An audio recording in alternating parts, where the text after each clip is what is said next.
Evening. Yes, Johnny spoke first. Hello, all good evening. It's Sunday night, which means for us it's time to roll some clickety clacks. Maybe virtually for some.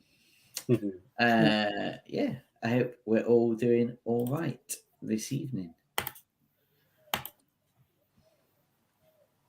Yes. How are you guys this silent now? Yeah, if I'm trying to tell you something in the story, you won't fucking shut up. What's going on?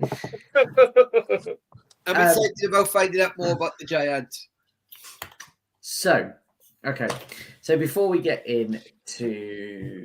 back into the story, where Squashy, Era, and Rahara definitely didn't upset a syndicate Margaster family. No. Definitely didn't steal things from them without really understanding who they were, and definitely didn't put a mark on your wall for to be taken out later on. Nope. We were the sneaky sneaks. Never set off any magical alarms. Yeah, just got loads of cool shit and had a really nice time. And then set off some fireworks and yelled, running away very discreetly. We did the sneaky sneaks. But hang on a minute. We got this one thing's really good. This hang on a minute. Lantern of revival, maybe. I completely forgot what we gained. I completely forgot. Write it down. Bag of beans. Bag of beans. Invisibility. It was a good little heist, let me tell you. And now I've got my bag of holding. I don't miss a trip. Guys. Just saying. Did you write it all down? Yes. All on different bits of paper in my bag of holding. There you go. So we'll see if you can find it when it really counts. Now in my dice box. Cool. So it's a lantern of revealing, by the way, not a lantern of reviving. I'm not having you slip in an extra revival. What does a lantern of revealing do? What does it do, Johnny? Tell us. Definitely doesn't bring you back to life. I don't know. Technically speaking, aren't all lanterns of revealing? That's quite funny. Lol. Maybe this family were just patenting a new style of lamp. There's nothing magical about it.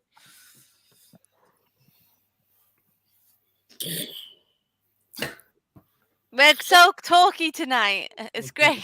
I know. Right. Okay. So let's go through as I'm being bombarded by a cat. By cat. Dexter. Yeah. Although he's up here because Remy's not up here tonight. They have been falling out recently. Oh, yeah. So, yeah. But on with the show. So let's fly into it with a big old hearty thank you to Lost Souls Pizza. Yay! He's the hero. And to Shade Glass Games. Yay! The hero. And to Monkey's Emporium. Yay!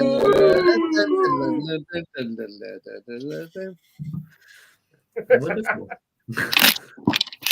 Very good. Cool. So let's have a quick fly around.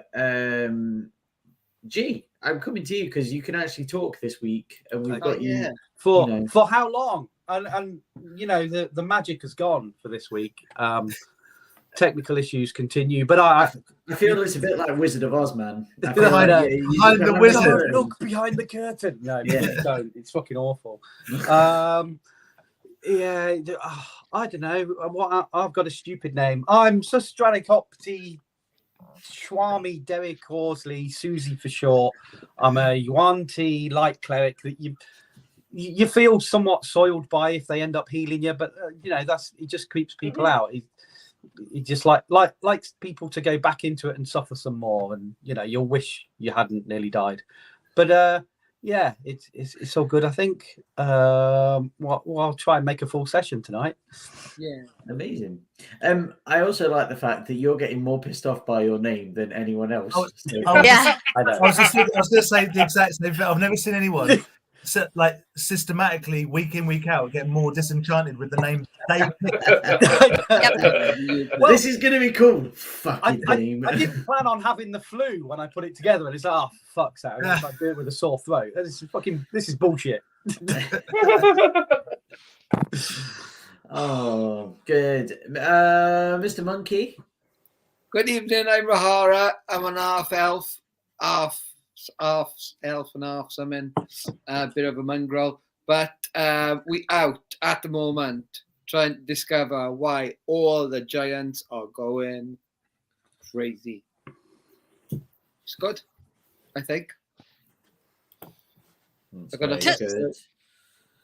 And welcome back once more again for Large Susan. Hiya, I'm Large Susan. I'm a Goliath. I'm very gentle. I like tea parties. But when I get angry, I get very angry. That's true. Yep, that's true. Era.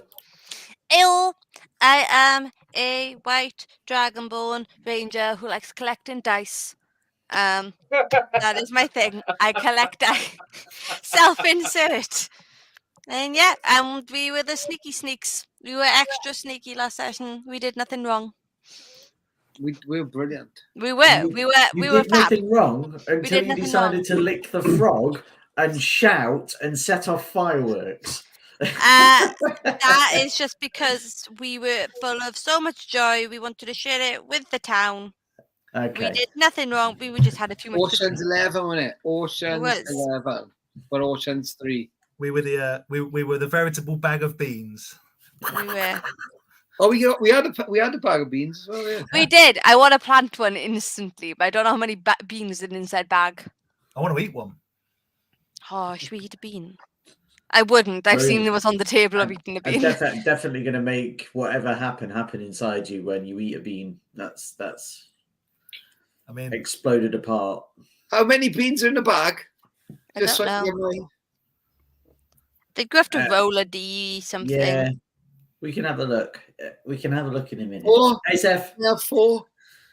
No, last but not least, though, before you all start getting a bit more talky than you have been for the last 15 minutes. The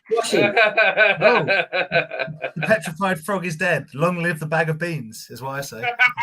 There's 3D4. There's 3D4 There's 3D4 beans. Can somebody roll that? Can somebody roll that for me and tell me? Hold on. I'll be playing Squashy the Bugbear. My interests include foppish leather caps, licking petrified frogs, glowing blue, and stinking. And money. We like money and we like stealing things. And we stole also. Last week went without a hitch, apart from my big plan of killing everyone. Turned out to be killing nobody. I rolled 9. 9 beans. 9 beans. 9. You avoided everyone strategically well.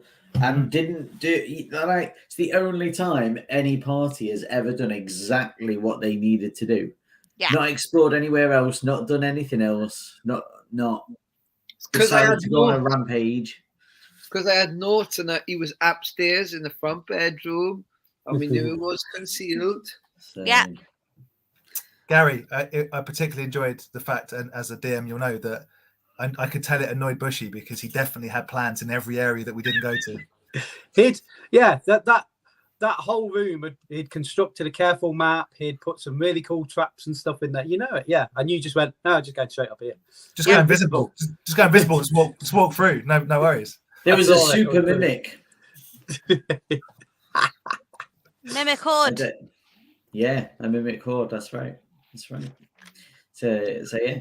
So you guys have escaped out the Margaster family. You stole off with some loot. You got a little bit crazy, a little bit shouty, and a little bit fireworky on your exit once you'd safely landed out of the window. None the wiser for anyone else, or so you believe. And you headed back to the Dancing Goat in Silvery Moon to share your tales of exploits and plunder with your fellows. You get back and Philip the Goat, I assume, is doing some sort of breakdancing in the Dancing Goat. Susan's ballroom dancing with him. Ah, amazing. Yeah. They did a little waltz. Nice. So it's disappointing though, because I would have liked you both to just lay down a bit of vinyl and both be throwing out some dance-offs. That's Good time. Philip does one great body pop where it just faints, just goes stiff and falls over. So yes. So that's really all you guys kind of got to Silvery Moon for together at the time. Your next plan is to head over to Everlund, where you were asked to go to Danavar's house. Danavar.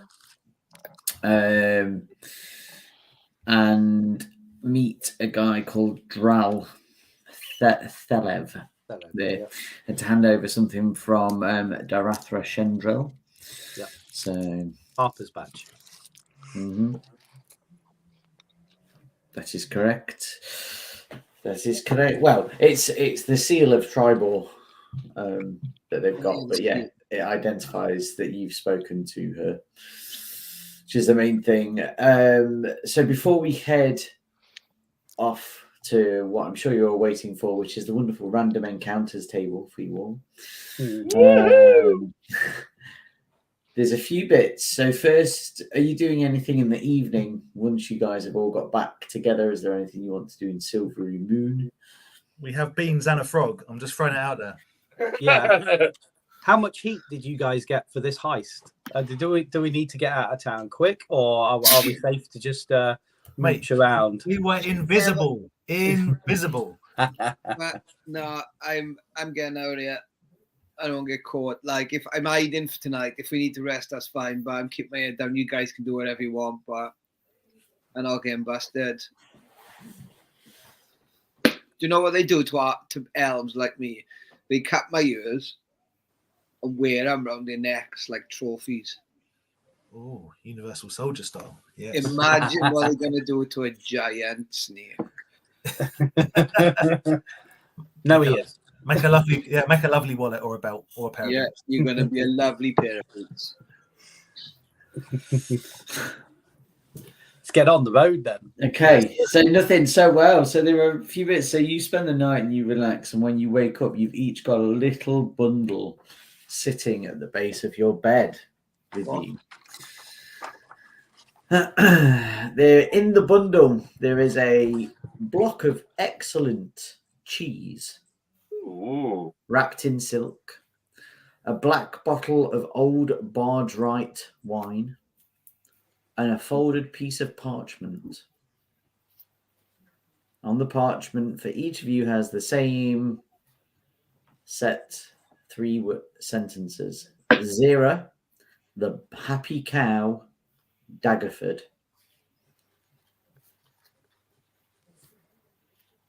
Daggerford, was that somewhere we stopped? That is a place. I don't know if you've stopped there, though. Okay. Daggerford, the happy cow. Where we need to go. It took me a second, just like that we're not looking for a happy cow called Zira. So, I mean, but that could also be. It's a bit hypothetical. we have Philip the dancing goat. Can we have Zira the happy cow? Join the menagerie. Definitely. You can make an intelligence check or a history check if you want to try and remember anything around either the happy cow or Daggerford. 11. 11. History. 14. Wonderful. So you guys will know that the Happy Cow is indeed an inn. It's a tavern in the town of Daggerford, and it's run by a pair of halflings. However, neither of them have the name Zira.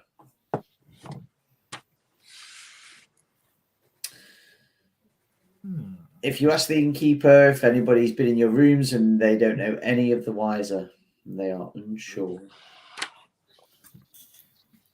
Just needs the cheese. Yeah, I'm eating. I'm putting up my bag. I'm getting my rations out, my dried meats and all that. And I'm like having a little snack for breakfast. Nobody's paying for the breakfast in the Dancing Goat. It's like It's like buying food in a strip bar in Las Vegas, isn't it? Do you know what I mean? Well, I mean, if your choices are, beef jerky or some unscrupulous chipolatas, then Let it be known that the Las Vegas strip joints have a very good reputation for buffet catering. Come on, Yeah, let's go and eat the strip joint. Yeah, let's look at the dancing goat a la carte breakfast menu.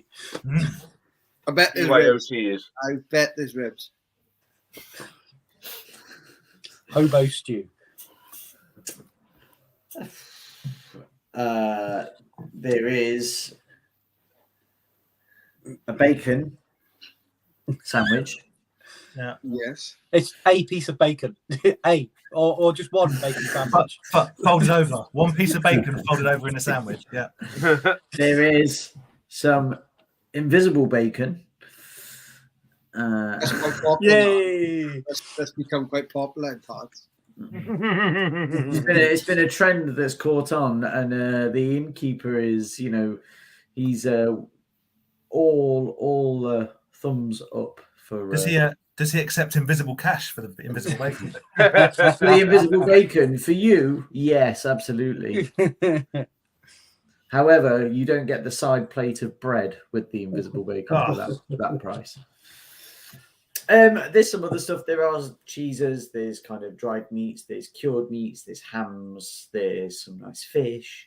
It's actually quite nice for what you get in comparison to what you all disdainfully call the strip joint.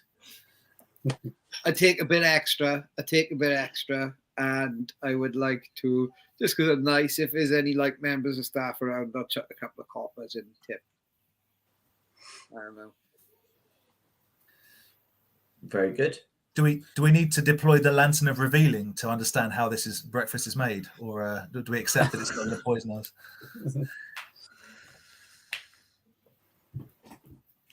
Susan's got a belly full of cheese because she's already eaten a block of cheese, so she's going to pick up some of the bacon and put it in her teapot for later. That teapot. Have you washed the teapot out? That's still. Susan has never washed anything. Okay, good. Nice. Not even a hair. There's 7 strands. Oh, okay. Very good. So, we're on the road again. No shopping. I mean, there's been some funds that have increased, is there not? I got to be honest with you, right? We got so many healing potions, right, that we could probably start our own shop. We also have. I'm just trying to work it out. 357 gold pieces. If Susan and Susie weren't aware of that. No, we're not aware of that. Susan's never aware of money. which is 71.4 gold pieces each. If you want to add that into your. Nice. 71. I'll add 7. Okay. Yeah, Susan's more of a hunter-gatherer type than accountancy. Nice. 71. Lovely. So 71 gold and hold on. And I guess 4 silver. Yeah, 71 gold and 4 silver each. Beautiful. In the most uncharismatic way possible, I would like to regale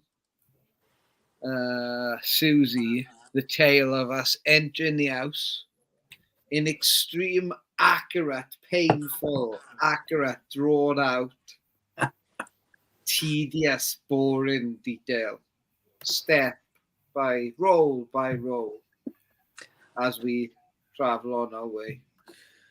First of all, they got in there and then they realized they could turn invisible. So then they all came back and turned invisible. The end. Approximately 10 feet away was one member of said crew. On careful perceptioning and check-in, I did realize that he was a Caucasian male, 5'6", stubbled. He did have a name badge. Do we still have our cart? Are we still using that?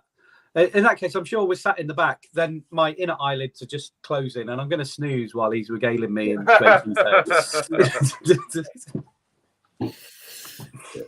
Excellent. So we're on the road. Whoop, whoop, whoop. Okay. Okay. Let me get.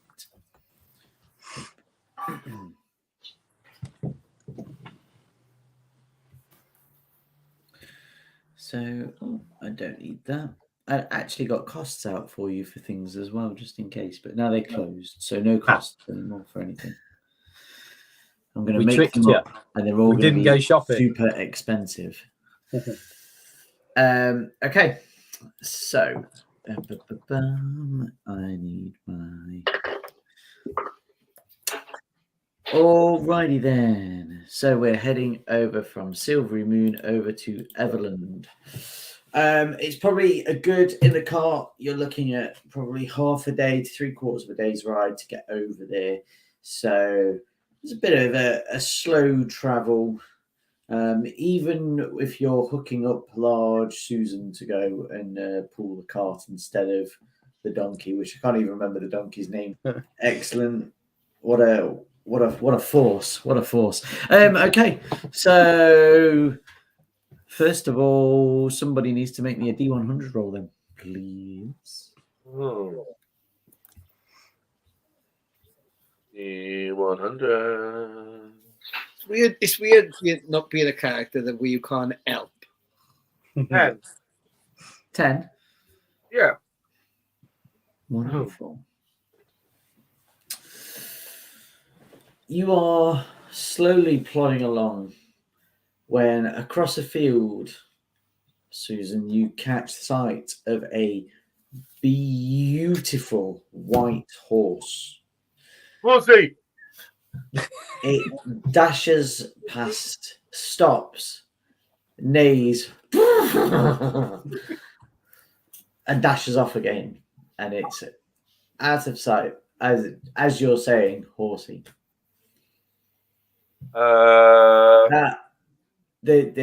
You've never seen a horse so brilliantly white, so pure in its form. I immediately start off in the direction, so I come off the path and start heading towards where the horse was. Start pulling the cart. As quickly as Yeah. possible without explanation. Yeah. Yeah. Excellent. So you all of a sudden, in fact, all of you can make me a dex check to see if you're going to stay in the He's cart. pulling the cart. So Yeah, what you're saying absolutely. is him and the cart are going over into this Yes. field. Yeah. Yes. Oh, So yeah. make a dex save. Off 14. on a natural charge. Bon voyage. Oh, 9. what's the dex is?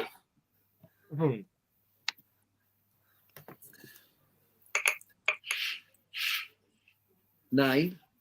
I got 9 as well. Trying to make. There we go. Should let me roll now. 17. Ah, wonderful. Good. So, Susie and Era, you're still well in the cart. Squashy Rahara, you was not expecting this sudden change, particularly as the road does not veer off in the way that you guys have all of a sudden taken a path towards. Large Susan, can you roll me a D4, please? D4. Oh. 1. 1. You both take 1 hit point of damage as you tumble out of the cart. Bloody hell, man. What's he doing? Horsey. So now he's flying across the field to all this horsey. Horsey. Well, I mean, you say this, but you guys cannot see a horse that he's chasing after. The horse stopped, looked at him, and went. So he's following this horse that was brilliant in its after effect. 90 horsey. But there is no horse there that you guys can see. However, you two now need to catch up with him, which I assume he's not going, super quick to get over there. But yeah, I'm following to see what. I look at Era and I'm like, he's all about a horse. Can you see a horse? I'm on the truck. I'm on the thing. Oh, you're still up in the thing. Yeah, I Who's was on- fine. It's me and you, Squashy. Rahara. Oh, okay. I know, me and Squashy look so similar. Yeah, sorry. I look at Squashy and say, right, okay. Can you see a horse? I saw no horse, There's no horse. So we. but I wasn't. But I was looking the other way. In my defence, I was sitting with my back to the front of the cart, so I went out face first. Well, yeah, okay, yeah. I mean, yeah, the two cold-blooded ones were chilled out, and it's well known that in any accident, the more relaxed you are. We were half asleep. Yeah. I think. The warm-blooded ones were tense when we went off road. Yeah.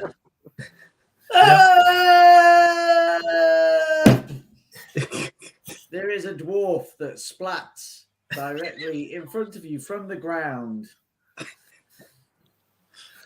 What is going on here? There's very little movement.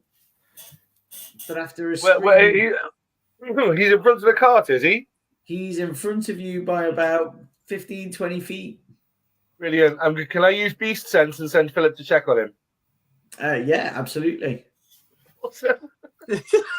Philip, go see. And Susan's ripping it up tonight. Right, come on. I missed D&D. Squashy's picking up the pace and getting his cheese and wine out. It looks like breakfast is about to turn into brunch. Squashy loves it. Yeah, I'm seeing through the beast eyes and hearing what it hears, and continue to do so until the end of my turn. Well, perceiving through the beast senses. Yeah, again, the benefits of any special senses possessed by that creature. Philip possesses no special senses. But I am blinded and deafened by my own surroundings. So I'm now running blindly after an invisible horse, while seeing through with the cart on my back, while seeing through the eyes of Philip, who is checking on it's raining dwarves. Hallelujah! Excellent. Meh.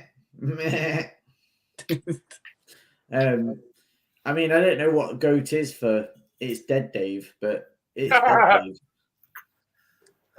Okay. At which point then I'll stop using beast sense. And sort of I'm a little bit confused. So I'll sit down, pull out my teapot, and have a bacon sandwich. A manky rat bacon. I didn't wrap it, it just went straight in the teapot. Should we plant, like, I'm looking at Susie, I guess, and then like eventually going to catch up. Should we just plant one of the beans? Just for the lols, see what happens. See how large Susan reacts to it. Tell you what, let's plant it under that dwarf's body. Let's plant it in the dwarf's mouth. No, not in the mouth. We'll plant it under the body. I take out one of the beans. I'm going to slowly lift this dwarf and plant a bean in the ground and like pour water on it. Can we see if the dwarf's got anything on him that might be of use first, like gold pieces? You've got a minute. Go for it. Can I search the body, please, Bushy? You absolutely can. Do you want me to roll that D100 ready? Yes, please. Okay. I love bag of beans so much. So this dwarf is in some half-plate armor. He's, from what you can see, he landed face first, so you can't quite tell the expression or much details about him before. But there is sadly no gold to be taken from him. I rolled an 8. Excellent. I'm going to try and strip his armor off him before the bean does something. The bean's going to do something. Okay. Make a. In fact, you're absolutely right close to him. So make a dex save at disadvantage. Oh. 10 minutes to take off armor, isn't it? I'm so excited. Yeah. That's from someone living. I did say you have a minute, so. A strong 11. A strong 11. Okay. In bingo terms, I just gave it legs, so I'm fine. Squashy, make a D8 roll for me. Oh, jeez. Yay, chaos. I like the bag of beans. We now have 8 beans. 6. And we had one toast. Okay. Yeah, one toast. As you are taking off this armor, you are suddenly flung up 30 feet into the air as a geyser of wine has erupted from where the bag of beans or the bean has been planted. You are thrown up into the air and you come tumbling back down. You need to roll a d6 for falling damage, please. Ava just grabs like a mug that I'm sure I've got a tankard somewhere. Four. Just starts catching the wine. Excellent. And what armor are you wearing? I don't know. Probably leather. I'd have Because thought so. Yeah. Well, is it? Does it have to be wine resistant? No. I was just checking for any kind of metal objects there that I can use. In any I've got light armor. Hold on. Bob. I don't know. It's not ticked. I don't think I've got any armor on. You would have. Yeah, you probably got leather armor on. Leather or studded leather, probably. Leather. Okay. Yeah. Fine. Cool. Lovely. But yeah, so 4 points of bludgeoning damage as you splat back on without the pomp and pretense that this dwarf has magnanimously hit the floor with. I would like to go over to Squashy while he's splatted on the floor and just whisper in his ear as my tongue tickles his ear and go, maybe try screaming when you fall down next time. And I'll heal him for five hit points. Hey. I just start drinking the wine. Like, I thought Susie might like to get a little taste of Squashy because I'm now like a furry marination in. I'm soaked in wine and It tastes good. I do not regret my choices. I'm so glad I planted this. I look at the party and I really we've grown as a group. There's definitely growth there. I pull out the haversack and I start catching as much of the wine in the haversack as I can. So it only lasts for 6 rounds. It's not very long. That's fine. Catch as much as we can. Quick. Fill up beer bottles of wine skins.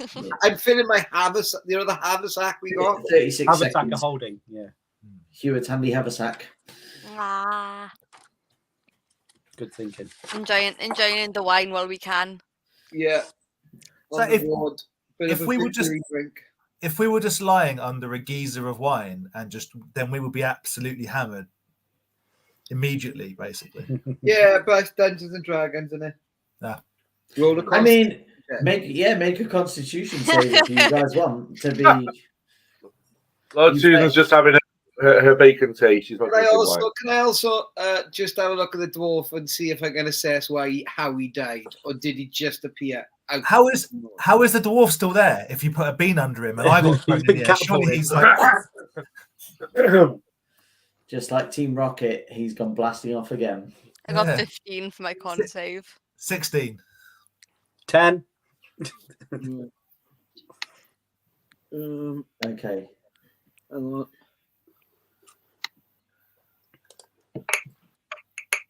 13. So Susie is the one that takes the squiffiness for. I'm gonna. I mean, are we counting getting drunk as a poison? Is alcohol a poison? Is that what we're saying? Well, actually, I wasn't going to go down that route, but you can do that if you want. So I guess the choices are. So I was going to say you can have advantage on persuasion. Ooh. However, you would have disadvantage on anything to do with your dexterous abilities. I mean, it's up to you. The only reason I'm asking about poison is Yuan-Ti have immunity to all poison. So, or you can have it as you just can't get drunk. And I think we'll get to that. Your body just doesn't react to the alcohol. I was hoping Susie was going to be super drunk because that would make you more suggestible, and then I think you'd have to roll not to lick the frog. You refuse to lick that frog, but if you're drunk, maybe. Yeah. Susie's just become Des. Well, we're all quite drunk, but holding it well. Holding it well. Let's This was just get fun. this next. Let's just get this next village. Let's try and find this keep this in. Let's get into this We'll in. plant another bean when we get there. Yeah, man. Plant as many beans as you want. Please. We have 8 beans left. I'm wearing flip flops from here on in everywhere. Okay, so the tea has arrived. Hey. Okay, so you have got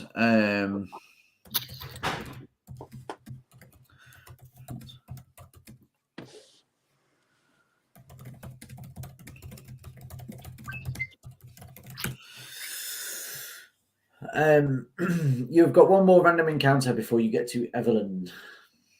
Oh, well. Hell yeah. He's on it. Let me roll a D100s. One stop the girl. when she wants to 26. roll. I want to do the riddle guy again. They kept giving us gold. 26. Where is my... My average in darts. 25-1. You happen to come across a group of bards. Is one of them Felix? They are wandering together. One is not Felix. God damn it! They look out to you and they say, travelers, we are the monstrous minstrels of melody. God. I Would feel you like you allow auditioned. us to regale you all with a song for battle so that we may encourage you in your time of need? Did you turn up to an open mic and I'm pretty sure there was a pub called the Screeching Pumpkin, and they were doing open mic nights every Friday. Yes, we've been at the Screeching Pumpkin. Hell yeah, let's go. We know it well, but that guy, he gets, the announcer, hey, everybody, it's going to be time for, it just gets somewhat tiresome after a while, and you really struggle to concentrate when he's constantly narrating over your songs. Quality MC. Yeah. Graham I just Norton imagine was Screech would Eurovision. not shut the fuck up. He's just Now he's look on at the them. stage, and now he's extending his arms, and now he's Yeah. really high note. Now he's really happy about it. Now they're really happy about it. I thought if it was open night, it'd be like, Lady in Red, where was she? Was dancing. Applause. Listen. Screech believes in feedback in the moment, right? Yes. Yeah. You can't fault him for that. I imagine he's as quick-witted as Graham Norton is during the Eurovision Song Contest when he's the one narrating. I imagine that's Screech. Wonderful. So Yeah, let's listen to the song. Large Susan, would you like to stop to listen to music? We dance. Yes, we can dance. Really? We could dance if you wanna. And like Susan, we might be able to have a tea party afterwards. That'd be nice. In which case, I'm going to use Speak with Animals on Little the Donkey and Philip, and we're going to do some Morris dancing, in a circle, going round. Do it round and round and round, holding hooves. Amazing. So they play quite a rousing ballad, actually, that kind of really quite inspires you all. It ends in this crescendo, and they kind of all end together in one strum and the beat of their dulcimers and the strum of their lute. And so in your next battle, your first attack would have gained advantage. Yay! That's fun. Is that because we're so angry after having to listen to that? You get so angry or so inspired. Your choice, Squashy. Is it like when you listen to that? Isn't it like a classical piece from like the planets, and it's like Mars? It's like the one that's meant to be Mars, like the really war battle classical piece. But for some reason, they played to us constantly in primary school, and I don't know why, but they kept playing this musical piece about war to us in primary school. One day You talking about they're the all war in the going to world? snap. Oh. So should we attack the bards to make the most of the advantage we've got on our next attack? Yeah, do they look rich? Do they look rich? Oh God! Do they look rich? Yeah. They Are look, they like Tom? Are they like Tom Jones, Neil Sedaka? Neil I think Diamond. they're more like Jedward. They're like John they're like the Cicada. travelling Wilburys. Or they Yeah. they SW7? Like, are they worth robbing or? So I mean, you can rob them, but it's bad juju, man. I wouldn't rob them. Let's keep going. Let's plant a bean in the guitar. Stick a bean in his loot. All right, we can continue on. Now we feel all jazzed up after hearing what I could only imagine was the theme song from Requiem for a Dream. Nice. Yeah. I hate that film. Was it not You're the Voice? Oh, it's a bit John Farnham, bit of a bagpipe solo. Love it, John Like Farnham. the soundtrack, the Dead Poet Society. Yeah, brilliant. Is that if you really want to get goosed up before anything, you listen to Man in Motion from St. Elmo's Fire. It really is the ultimate pump up song. Oh man, quality tune. I gotta say one thing. Have you seen Eminem has got a woman that does the sign language for him? Yes. Oh. Yeah. Oh, God, I was watching it a week. She's wicked. She's so good. Anyway. We'll work it into the battle somehow. One of them stand on the side. Can you use a question then? If something is verbal and semantic, can I sign it?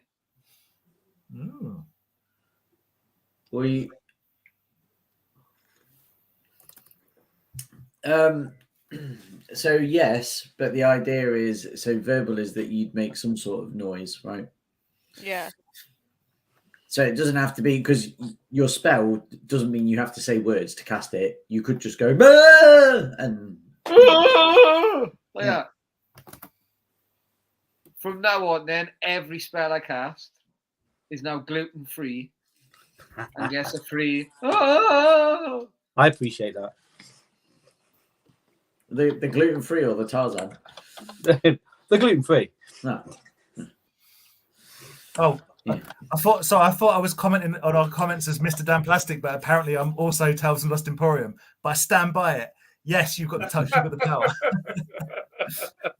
You got the touch, you got the power. So you carry on and you guys get to Everlund. So this is probably a city around a similar size as the Silvery Moon.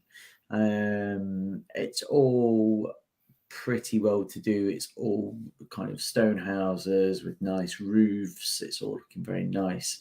There's a nice wall around the outside, and there are 5 entrances in the around the gates of the city, and each kind of pathway has a broad avenue that leads straight to the main market square, almost like a wheel with spokes coming out of it. There is a high density within the city of the city guard or the army for Everlund that are in there. Make a let's say make an insight check to try and get a read on the place and understand the kind of the general. Is this still governed by the lords? So you'd have to make a history check for me to see if you knew anything about. I want to know. Written on insight 21. Everlund. 17. 8. 9.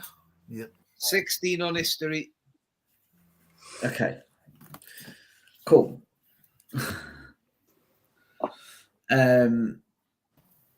So, from an insight check, there's a bit of unease. Like, there is an so generally everything's fine, but there is kind of an undercurrent of uneasiness that you can pick up from your kind of traveling towards the market town, I would say.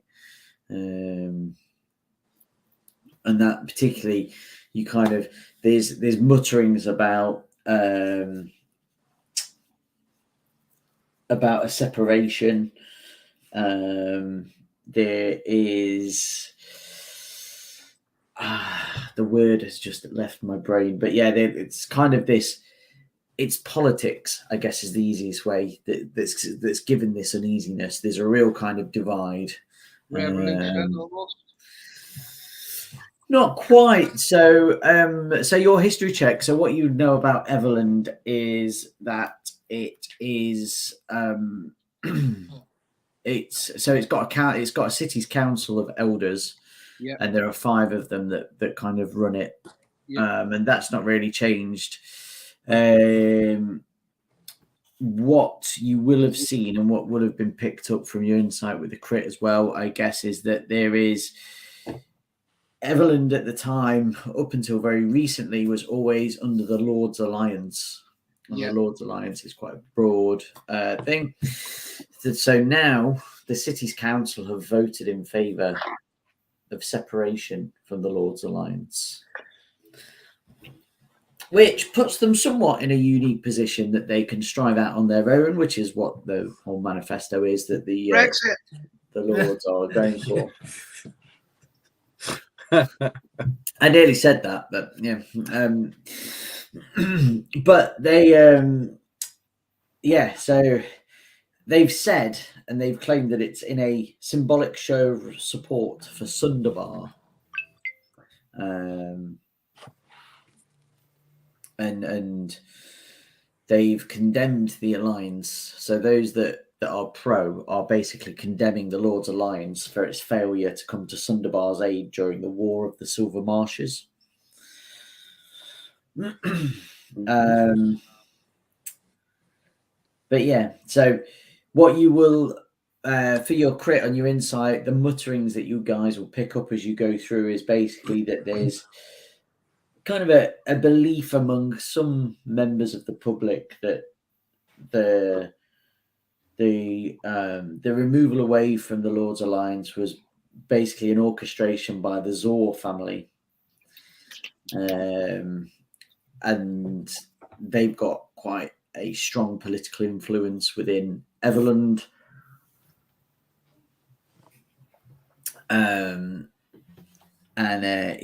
It's now making sure that they kind of consolidate their power within the city, and that they're not being dictated to from elsewhere. That's probably everything you guys would have picked up. And it's a mix of history there and from insight of what you would have got.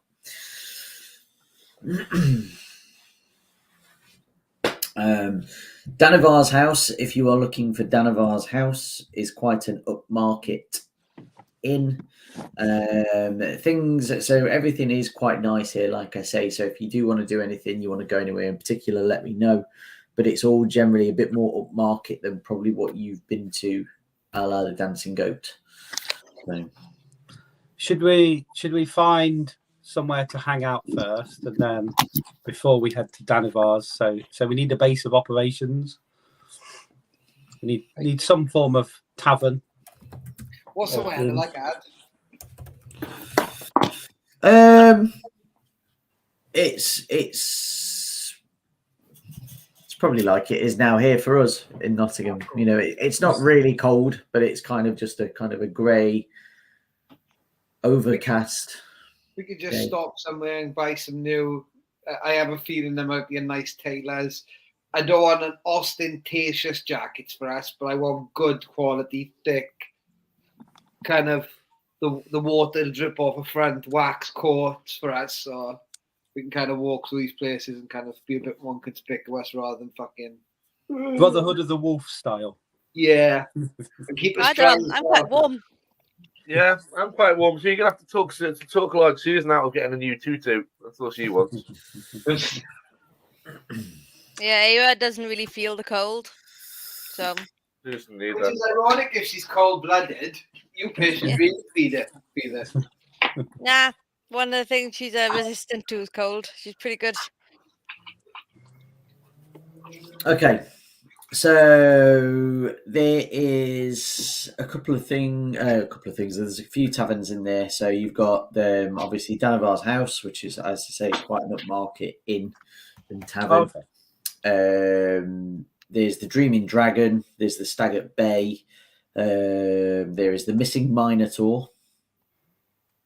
That's probably the rougher side of, or the lowest, I guess, in monetary denominations of the inns.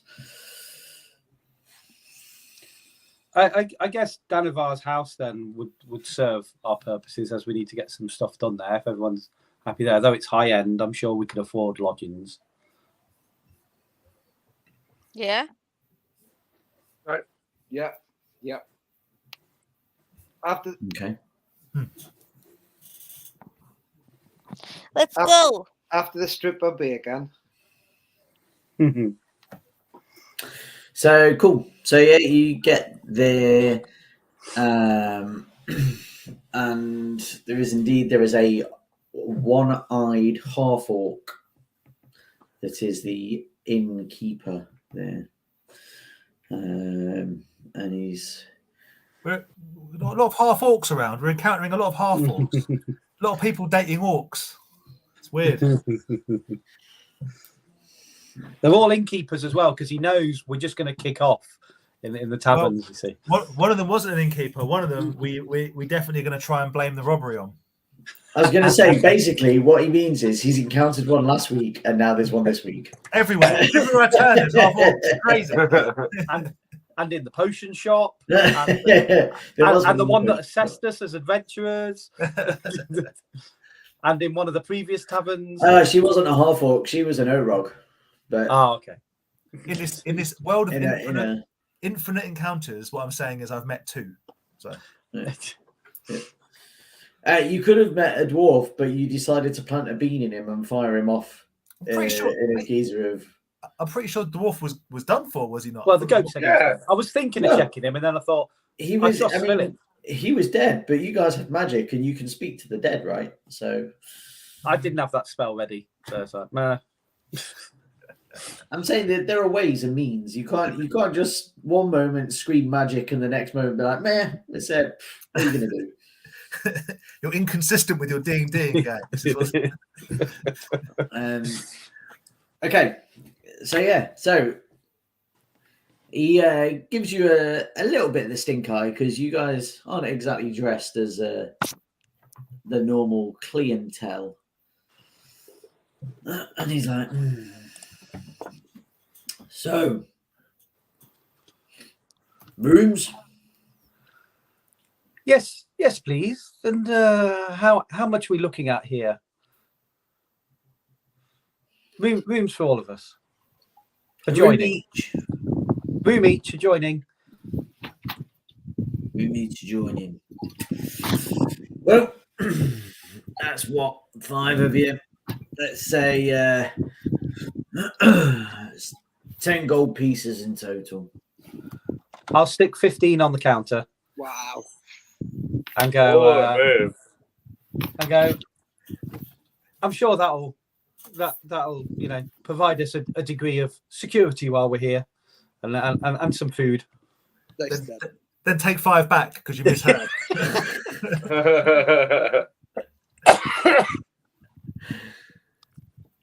He looks down and looks and kind of nods his head a little bit, and he's like, "Very good." Now he knows who he's dealing with. Idiots that can't count. So, will you be wanting to spend your time in the common room first, or is it rooms now? I think rooms now. Then we will congregate in the common room, and also if you can point us out Darathra when we come back down, that would be most useful. Have we got a bath? Have we got a bath? I love the difference of this conversation level. Have we got a Yeah, bath? do you have a bath, mate? Like, that's all I fucking want is to fucking shower, alright? I stink. Yes, we have a bathing area that I can ask someone to fill a suitable sized bath for you. Extra soap, extra towels. Perfect. Just a tinny by the fire's fine. And you mentioned Darathra. What have you got? You have business with Dral? Do have business. Darathra Shendrel told us to ask for it.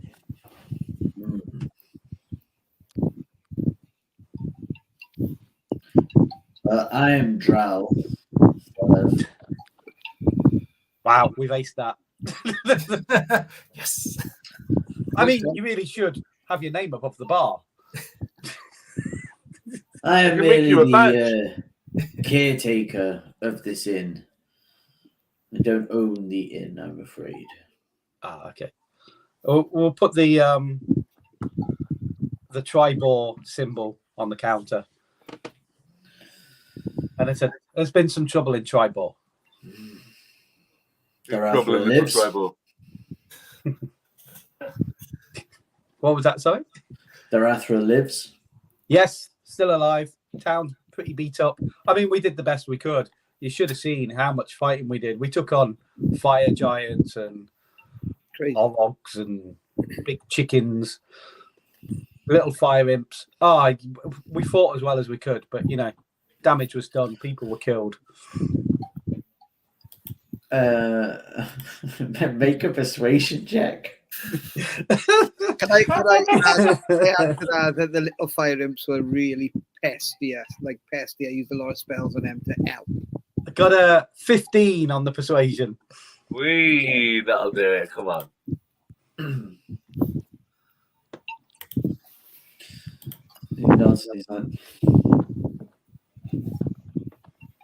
I had whispers through of a impact. This is disheartening news. I would ask if you are friends of Darathra that you trust in me now and rest for the moment. When the time is right, a little later, I have to take care of a few things. I can bring you into the private room for some dining and we can discuss. Indeed, we have further information on stuff, and I'm happy to leave it till then. He takes a kind of disappears off round and comes back with 5 rather nicely sculpted keys. Hands them out, gives them all directly to you, seeing as you seem to be the one that is kind of mainly dealing with him. And then he's like, I will send word shortly through one of the keep here, but keep this information to yourselves for the time being. There are ears out there that need to be kept aloof. You can rest assured of our discretion. Fireworks. Pew, pew, pew. Immediately, Squashy's still going, licking the frog. Yeah. What? Plant the magic bean. Plant the magic bean. Yeah, I just want to go blue, man. Just one more time. Boom, boom. Yeah, exactly, Seth, as well. I just looked over and I was like, yeah, damage done, people killed, totally not our fault. Not our fault. If we kill everybody, then there's nobody left to tell. So I mean, I'm not saying Squashy is full of lies when he said he was going to go on a murderous rampage and kill everyone and then killed no one. But in his head, Squashy killed everyone. All you need to know is when this party separates, that tale will be told very differently when Squashy begins with you. Lovely. Okay, so you have a couple of hours to kill before Dral will kind of summon you back over again. Is there anything you guys want to do in that short amount of time? Yeah, I want to do it for every day we've been on the road. I want to have cast. I've got this spell that can hide you from people being able to follow you or detect you, and I can't find it. I'll protect from scrying and everything. Yeah, well, it just kind of like I do. I'm just trying. Certainly, the three of us suggested this heist. I'm like, the three of us. I'm definitely like, we are disappearing. But I can't find it. I'll come back to me. Okay, cool. Anyone else? I'd see invisibility in all the rooms as well. I gamble. I take my dice. I'm going to go gamble. Taking their dice. You're going to go and win some more dice. I am. I'm going to win some more dice. I want to take some time and have a chat with Rahara. Yeah, man. That's cool. If we could just go off somewhere. So while you're doing this, and just go. It's occurred to me over these last few days while we've been traveling that the group's not at its full potential. We're now somewhere where there's a lot of civilization and we could earn a lot of money. Yeah. Let's not forget, Philip is a racing goat. We need to find some underground goat racing and we need to win big. But we can't do that unless you persuade Large Susan to allow Philip to achieve his full potential and race his little heart out. It's going to be hard to find the location as well, because the first rule of Goat Club. Yeah. We're gonna need sponsorship. We're gonna need sponsorship. I mean, to be honest, I think you even considering that Black Phillip should race, you must be mad. If anything, Bushy, he's kidding himself. Hey! Fantastic. Okay, now Can I quickly, while we're here then, can I quickly cast a detect magic on the goat? Well, I mean, Philip's in Susan's room with the donkey having a tea party. I come in. I mean, the goat you may be able to get away with. The donkey, I'm afraid, has to be kept in a barn. In his stables, because he's a fucking donkey. Susan's bottom lip is quivering. I mean, this is a nice establishment. Wait a minute, Lord Susan, do you want to go to the barn and stay in the barn with the goat and the donkey? I don't know if Seth's unsubbing because I'm not letting the donkey to stay in, or if it was all the puns. I'm not sure. It's definitely Donkey Gate. Yeah, Lord Susan. Lord Susan is going to go to the stable and sleep in the hay. Cool. That's fine. Yeah. Drow doesn't have an issue with that because he's not having a donkey coming through and up the stairs. So that's on the way out, he says, "Can you send some tea towels to our room, please?" Of course. It's the barn. And then she trots off. Donkey game.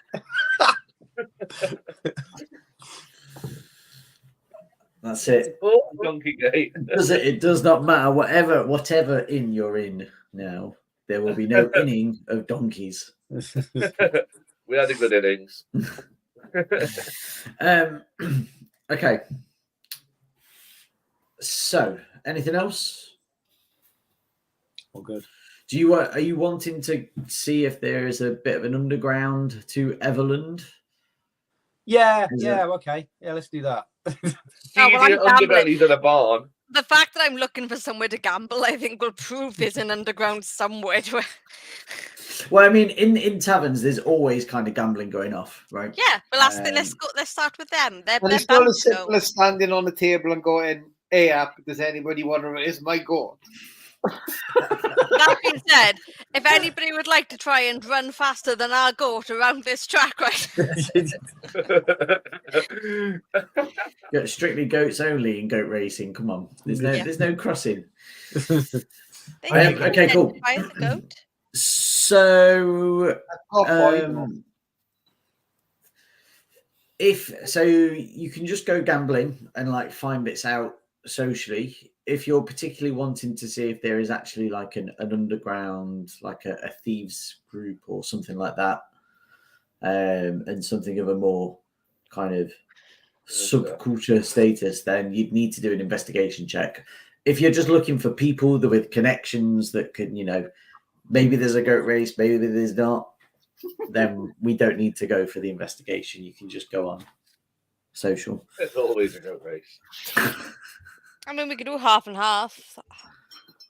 So, I mean- Training demand. so the investigation check, just bear in mind, you may have other people coming to ask why you're looking for them if you don't do it particularly well.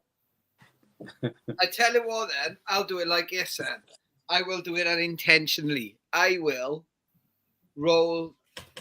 I am trying to find more about the family that we robbed from, and to do that, I know that underground organizations tend to know things about rich people. I gamble. I'm gonna go gamble. I'm just gonna go gamble and see what they say. Wonderful. What have we got for gambling? We don't have a gambling skill, do we? No. Unless So you're trying to let's have a cheat look. at it, which is sleight of hand, yeah. Yes. Yeah. I'm not really. I'm not trying to cheat. I don't think. But I am proficient in like 7 something. There's a dragon anti something. Yeah, 3 dragon anti set. I have that, so I can like. wonderful. Okay, so let's just have a little dice off. Let's Okay. have a little dice off instead. So give me 3 separate rolls of a D20. Or a D20. 3 separate rolls. 1. 12. Okay. 11. Okay. 9. Which ain't awful. They're very middle of the range rolls, all of them. Okay. So you in the first few hands, you start making some money, and things are going quite well. This is the way they sack you in. This is the way they It sack is. you in. It is. That last round, you lose. You don't lose it all. So you're at the moment you're 7 gold pieces up. Oh, hey. 7 gold, nice. But yeah, you lost. So you were at 10. You've lost 3 in your last round. You can carry on. We can have another set of 3 if you want. Yeah, if fuck you're it. doing it, if you're doing an investigation, let me know your investigation rolls and what in particular you're after. I think I'm literally just gambling away, and then while talking to people, I'm just going to be like, "Yo, where else can I gamble other than pub?" Like, it's a very generic. Where else can you gamble? It's not. Nice. Okay.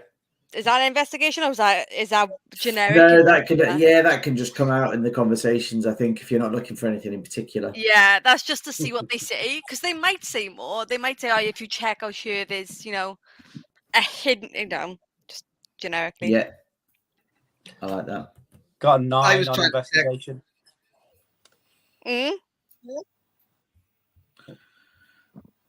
Right. So you got a 9. I rolled a 7, so I don't really know anything. I'm Okay. far too busy counting cards. But Okay, cool. And then your next set of 3, Era. Yeah. What did you get? 18. Yeah. 9 again. Okay. 19. that's a good Oh. one. Yeah.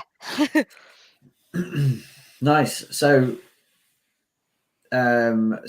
you kind of dip in the middle this time. So you kind of started off well, drop down and pick back up again. you're now 17 gold pieces up. Wait, hey. Hey. There's the general feeling is there's always kind of gambling available in the taverns. There's let me bring them back up. So depending on what you're after and depending on the people that you want to kind of go with, there's a, if you're looking for kind of lower stakes, because these are, so in Danavar's house and in the Dreaming Dragon, you kind of minimum is like a gold piece as you go in. Whereas if you want kind of lower end stuff, you're talking the Missing Minotaur, and they have some dodgy people in there. You have to be on your lookout basically. Whereas they play an honest game here in Danavar's house, but Right. Missing Minotaur, people try and swap cards out, swap dice out. Doesn't matter what you're playing, they try and always tilt it to their advantage. So you have to know and keep and understand. So for you guys that did your investigations and you're looking around, there is a group that you kind of hear about called the Black Buckler. Kind of the general feeling that you get is these guys are less sort of thieves and a group of people heading towards the right thing, as opposed to a kind of a tight-knit group of sellswords, basically. If you've bought them, they're pretty loyal and they will stay with you, but otherwise there's not too much that you kind of get out. Again, there's the odd kind of murmur around the Zor family having kind of most of the knowledge, because you said you were after knowledge, Rahara, of families. Yeah. So if you really want to know what's going on, particularly in Everlund, the Zor family are the kind of the big hitters. I'm now interested. Are these black butlers on the side of the Zors, or are they? But I don't know. Like the Zors paying money at the minute. Yeah, that you don't know. Nobody's giving you an answer to that. During our listening to people chatter, is anyone missing a dwarf? No, there isn't anybody that's kind of brought up missing a dwarf. And now you're thinking about it, this dwarf just kind of fell from the sky. I am thinking about it because then he exploded into wine, as far as I'm concerned. Well, yeah, which is all I can think about. I think of nothing more, nothing else other than that. I think. Go ahead. I think Aira's going to take her winnings, so she's going to stay 17 gold up, because that seems like a good night to me. Yeah. But while leaving, very innocent question of, it seems like Lady Luck has fortuned me. Does there happen to be anyone else who Lady Luck especially fortunes in the city?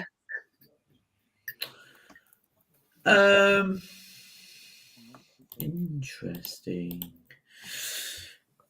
Where the fuck's my inventory? There it is. I couldn't find it. My beautiful dice. So there's not too much. There's no one really in particular that kind of stands out.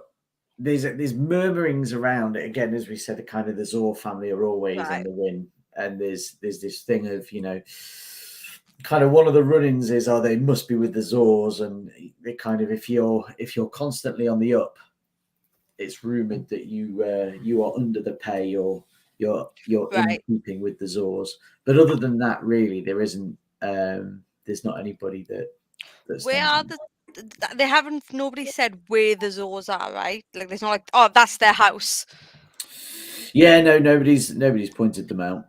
Okay. And do we know if they got is it like mom, dad, 2 kids? Is it Is it like grandparents? Is it? I feel like that's what Aero would probably ask. It's just like, so who are these Zors? And just find out, like, you know, Family tree type thing. yeah, just be like new in town. You heard this name mentioned a few times. I'm just really curious who they are. Might be able to give us some work. Yeah, because that worked so well last time. So yeah, so the Zors, they're kind of just it's an old family within Everlund. They are biding their time. You know, they've kind of pulled together quite a political force, as it says. So there's 2 members of the ruling council. There's one that's definitely a Zor family member, but there is another that is rumored to be quite heavily in links with them. Although they should all be individual.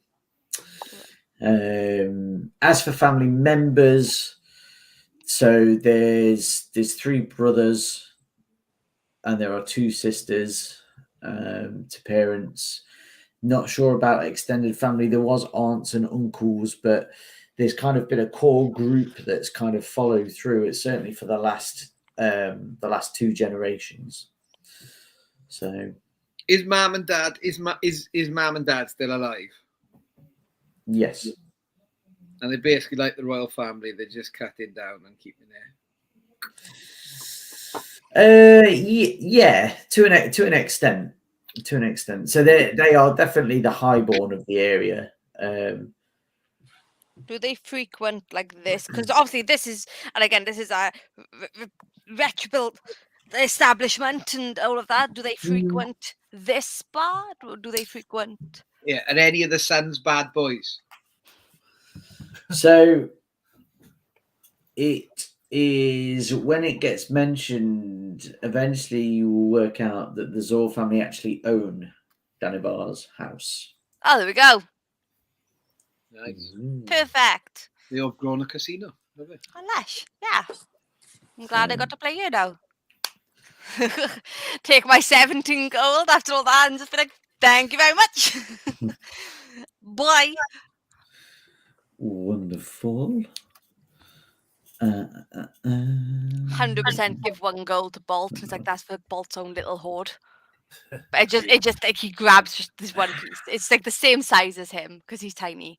But amazing. Okay. So you guys, so this has kind of happened over the next couple of hours, and eventually you have a little girl comes running up and kind of pulls you all and says, your private dining is now available. And kind of I forgot we asked for that. Like, what the fuck? So you get in and yeah, it's quite a nice kind of private room. You can go in. There's Dral is already kind of there, stood by the fireplace. And there's already kind of a full platter of food laid out. Nice roast chicken, roast beef, you know, all the kind of good, wholesome fantasy trappings of hearty foods that you can have, including your gluten-free requirements. Yeah. Nice touch, Yeah. there as well. So yeah, he's like, well, please eat. I know you must have traveled hard. Thank you. Yes. A nice spread. Precious digitation as we go and make us all look really nice. Even if we don't want to be, I still do it. So we're okay to speak freely here then, away from the listening ears you're worried about. See invisibility all on the room, please. Yes, there is no Zentarum spies here. Good to I hear. trust those within my own house. I mean, we were whilst speaking to Darathra, she was talking about the issue with the giants, and you and a group you may represent may have more information on them.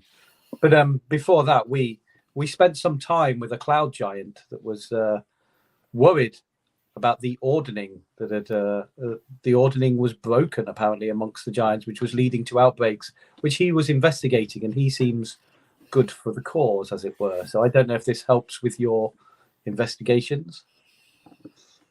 There are always those outliers to a societal decree. Most sea giants, as nothing but raving lunatics, have set those highborn enough within the ordning, within their societal structures, that ruled over the lesser giants. Those poor hill giants and frost giants, fire giants, although large in stature, still felt small underneath those at the top. It's interesting that there was a cloud giant, as they are usually quite high and held in high regard. Although I cannot say what has caused this ordning, I'm sure you may find some more information shortly. But, of course, where are my manners first? A drink for you all. This I have, and he walks over and he goes into quite a nice cupboard and pulls out this quite nicely decorated bottle, and he says, this is some of the finest elven wine I have been able to procure. You must try it. I think for any of you it will be most pleasant. And he kind of pours them out. Do you all drink the wine, or who drinks the wine first? Hell yeah, let's go. I'll drink it. I'll drink Okay. it. Susan doesn't normally drink.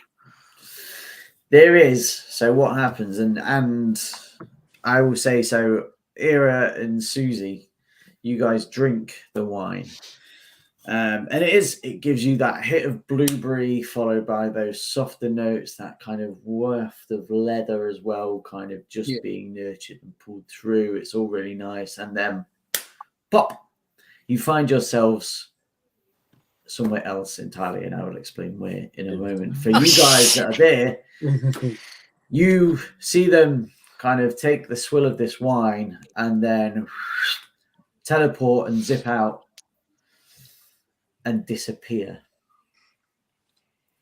Hey, what's going on? Whoa, what's going on here? Where have they gone? Easy. They have gone to Moongleam Tower, home of the Harpers.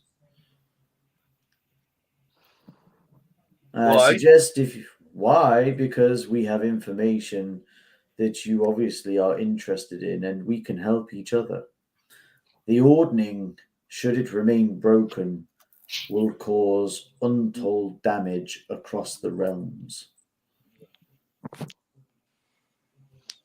Now you can stay and eat your drink and eat your food and wait. You could even decide to go to Moongleam Tower, as it still resides within this city itself. However, we like to be more discreet where possible. As I said, there are those aligned or misaligned to our true natures of peace that we would like to keep in the dark, as it were. I'm drinking the wine. Awesome. So after a few moments, then pops through, squashy, will land with you. Hey!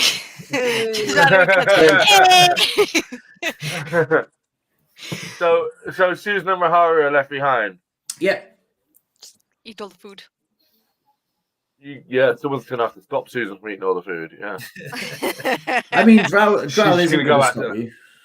she'll just go out like a hungry hippo. Do we think they'll need us? What do people think? I mean, I don't know the dynamics of your group. You tell me who could possibly make decisions and just make deals. And Hell yeah. you know. Do you trust all members in your party, Rahara? Rahara drinks the wine. Do you want to go through? If you think it's a good idea. I look at that. I look at her, and I say, in Elvis, we say Sindar, and then I take a big swig. Okay. Okay, cool. So I'm now on my own. With no one to tell you to drink anything. Well done, Yeah. Rahara. I'll say they won't need our help. So I'll give a little sip to the donkey and a little sip to Philip, and then I'll have a little sip myself. Yeah. And I'll take Excellent. a turkey leg. I'll put a turkey leg behind my ear for later. Wonderful. Okay, so you all go through. So yeah, you all land, and when you land, it is kind of properly land. Whereas previously you would have been on chairs, now you land on like sofas and beds and chaise longues, and it's very fine furnishings. A really soft, proper parlor room there. There is. Will I be able to get? In fact, let me bring it up on here, and then I can give you a little.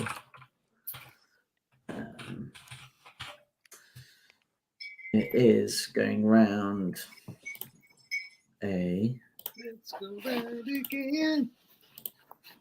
There we go. StreamYard share. For those of you that may know already, a Tressim. No idea. Oh, what? A Tressim, it's called. Patricia. It's basically a cat with wings. Hey. Oh, Oh, cool. that's so cute. I want to catch it. Happy kitty. So there is a Tressim that is roaming around and kind of gives you all a little bit of a look. Doesn't react and doesn't startle. So he's obviously used, or they're obviously used to the comings and goings here. Can I speak with animals and ask it if it wants to cuddle? Yes, absolutely. Ask it if anyone's ever called it a meow. Does he get tired of being called a pussy? Yeah. He's like, it's so nice to talk with someone, but no, I'm afraid cuddling is not for this Tressim. I like the heart within you, though. You seem genuine. You will fit in well here. I offer it a bow for its hair. It'll take the bow. Perfect. So I go over to it and put the bow in its hair. I tell it in meowlish that it's invited to any one of my tea parties anytime, even the themed ones. Should have traded it a cuddle for some of your turkey leg. Oh God, I want a turkey leg. Need a bit of energy. Okay. Give her one lick of the turkey leg.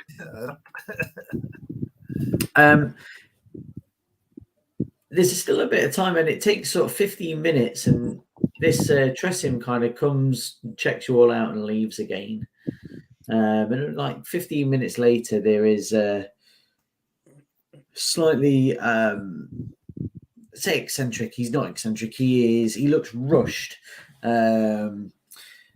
Definitely kitted out in a proper mage's attire, although he doesn't have the big mage sleeves. He's quite closely tailored, and he's like,